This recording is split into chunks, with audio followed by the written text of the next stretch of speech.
To a story we first brought you a few weeks ago, as residents at Spring Creek Mobile Home Park say, well, little has changed. Our Mackenzie Robson was there tonight. You saw firsthand the living conditions some families are still facing inside their trailers. Good evening, Mackenzie.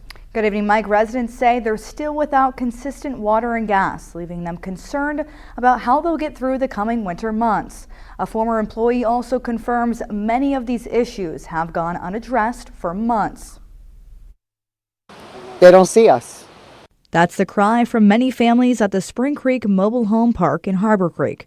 Residents who say the place they call home is no longer fit for living. They're electric, their gas. I mean, they're not doing stuff for people that pay lot rent here. We returned weeks later to Spring Creek Mobile Home Park, owned by Parkstone Communities out of Virginia.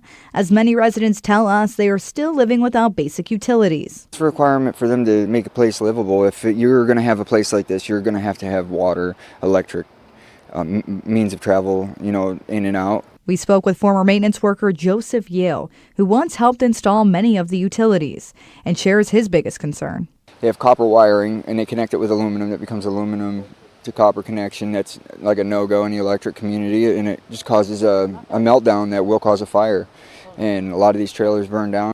Longtime resident Lori Ars shares her latest struggle. It smells like sewer up there. When you open your doors, the water smells like sewer. After months of silence, residents are now taking legal action, filing a lawsuit against the company. Yeah, we've had to go to court with them, and it's happened with a bunch of other situations as well. They're responsible for anything that comes outside of your trailer. However, anytime it comes to anything outside of your trailer, it seems to be your responsibility. So they're not holding up to the standard of the law. The park owners were in town. I visited the on-site office. However, as I approached, the door was locked, and shortly afterward, the blinds were drawn.